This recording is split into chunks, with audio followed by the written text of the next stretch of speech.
One day, while Hassan was sleeping, he had a dream, and from the dream, the two mermaids revealed to him that the life of his sister is in his hands, that he can decide whether his sister is going to die or not. Hassan became confused and wanted to know more about the dream realm. He was asking them in return, "What should I do to save my sister?" Hassan asked the mermaid, "You are only left with two options, which are either you perform a ritual in the river or you watch your sister die." Ritual? What kind of ritual? I have not indulged in any ritual before, and I don't know how rituals are done. Please let me know what is required for the ritual, where and how the ritual is to be done. The reason for this ritual is nothing but something strange. Your sister's illness is not an ordinary one. Someone has made a huge sacrifice to kill your sister. If not for our protection, your sister would have died since the very beginning of the illness. This is a battle between two spirits. The spirit that holds your sister's life captive is very active and is stopping us from collecting your sister's life back to life. To overcome the spirit, you have to render a sacrifice in the 7 forbidden rivers of the highest mermaid. You have to go with white ram to appease the highest mermaid and summon her in this battle. You have to go very early in the morning. You must go along with your sister. Make sure no one sees you while going for the sacrifice. You and your sister must be dressed in the same linen, which is white clothes, and you must tie red clothes on your head and waist. That is to make you sacred, because the highest mermaid is sacred, and whoever must appear to her must appear sacred. This should be done before the next 7 days. If not, you might lose your sister, and there is nothing we can do after the 7 days. Be fast, arise, and take action for the restoration of the life of your sister. The two mermaids said and left. Hassan woke up and he was terrified. Fear gripped him a little, but he later came back to his senses. He began to think how to execute all what they have instructed him from the dream. Buying a ram is not a problem. Wearing a white and red cloth is not the problem. Going to the place of sacrifice very early in the morning is not the problem. But the problem there is that how will I locate the 7 forbidden rivers? Hassan was thinking within himself. He had no one to ask about the location. The hospital became tired and they discharged Hassan. "Mr. Hassan, this is not a medical case. We urge you to look for spiritual consultation. This is not physical, and we pray that God Almighty will deliver you from this battle," the health personnel said, and left Hassan with his in-law in the outpatient department.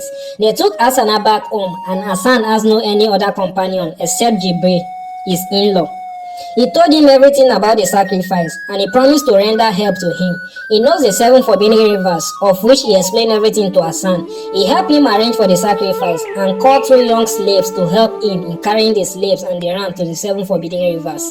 He went to the rivers with the 3 young men, carrying our unconscious sister like a corpse and the ram. The journey took them a long distance, but they were happy to finally reach their destination. He brought out the ram and performed all the rituals. He bathed his sister in that river, and 2 spirits appeared, trying to challenge and strangle him spiritually to death. But the highest mermaid appeared and started fighting for Hassan. The highest mermaid overcome the 2 spirits. They fall down and disappear. The highest mermaid lay her hands on Hassan and she became well again.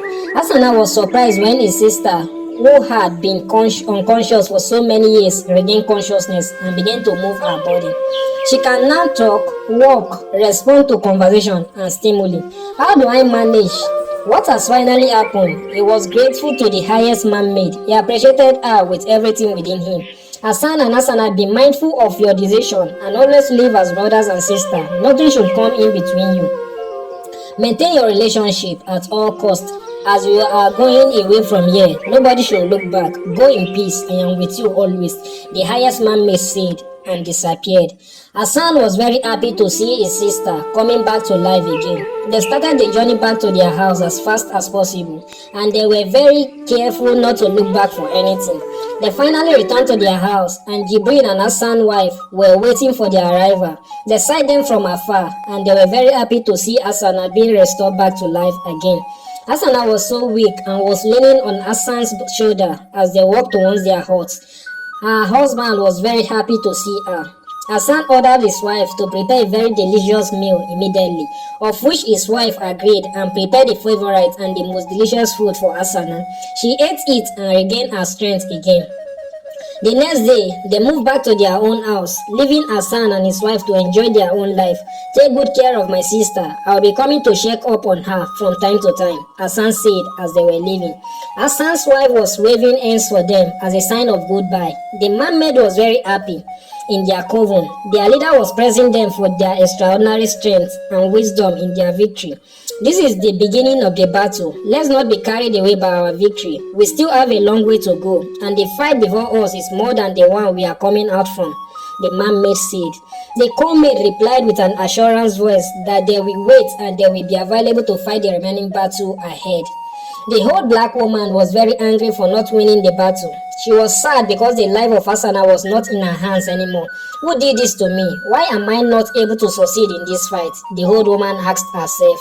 Asana and her husband went back home. They started living their life as usual. Asana started her business again and she began to flourish like never before.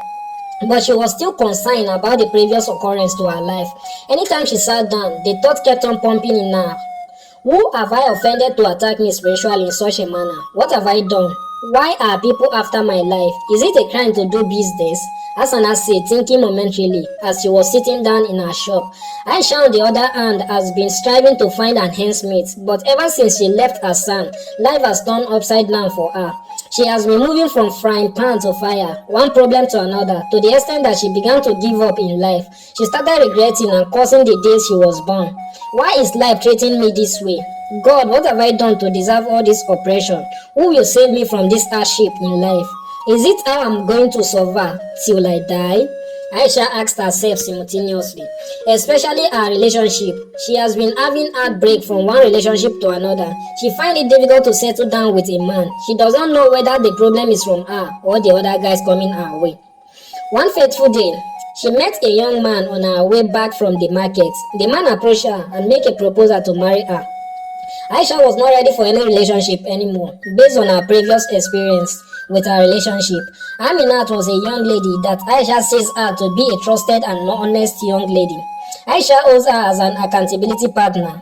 She trusts her and shares all her worries with her. After coming back from the market, she went and met Aminat to tell her everything about the man.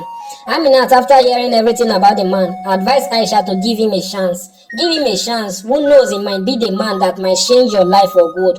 Who knows, he might be at peace with you. Aminat said, I should give him a chance to love, you said. This is how we have been anticipating to see changes among the men that have been coming my way. But at the end of everything, they will turn out to be a devil. This is how the first man called Zechariah came. We all thought that he has faithful and righteous, only for him to be a womanizer whose interest was to eat everything under skirt. What about Abib, who came as an angel after I broke up with Zechariah? He pretended to be an upright man, only for me to get into his house and started seeing maltreatment from him. And yet the third man has come, and still yet you want me to give him a chance to ruin my life again? Aisha said.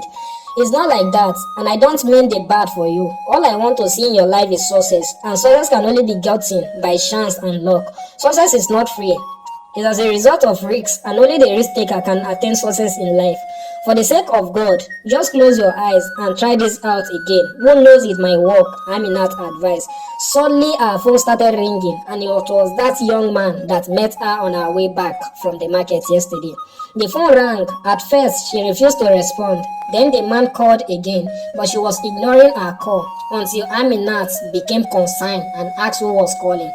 Don't worry, it's that young man that we were talking about. He has been disturbing me with calls since morning before I even come to meet you, Aisha replied.